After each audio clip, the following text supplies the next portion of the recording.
Les élus du Tarn ont donc tranché. Il y aura bien un barrage à Sivens. Il sera de capacité réduite et ils ont demandé dans la foulée l'évacuation des zadistes. Vous voyez le conseil général d'Albi devant lequel nous allons retrouver Romain Ripoteau. Les gendarmes romains viennent à l'instant d'entrer sur cette zone à défendre pour évacuer les zadistes.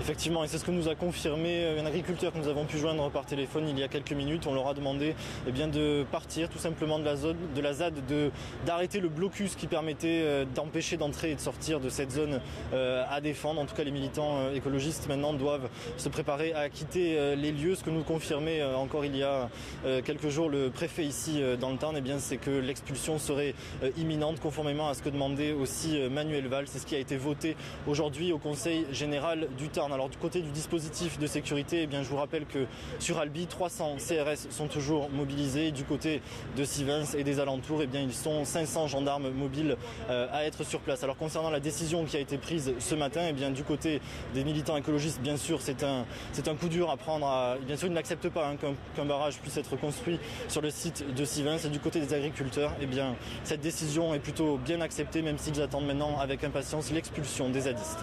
Vous avez suivi pour nous les discussions au Conseil général du Tarn. Romain, la décision a été rapidement prise à la quasi-unanimité, à l'unanimité. Effectivement, presque à l'unanimité, puisque sur les 46 conseillers généraux qui étaient présents, il y a eu 43 voix pour la proposition qui a été faite par Thierry Carcenac. Je vous le rappelle, les propositions, c'était de construire un barrage sur le site de Sivens, de construire un barrage par contre de capacité 2 fois moindre, un barrage beaucoup plus petit, ce qu'avaient demandé les experts qui avaient été mandatés par Ségolène Royal. Et le dernier point, c'était bien sûr l'expulsion immédiate des zadistes et de la ZAD, ce qui est en train d'être fait en ce moment sur place à Sivens.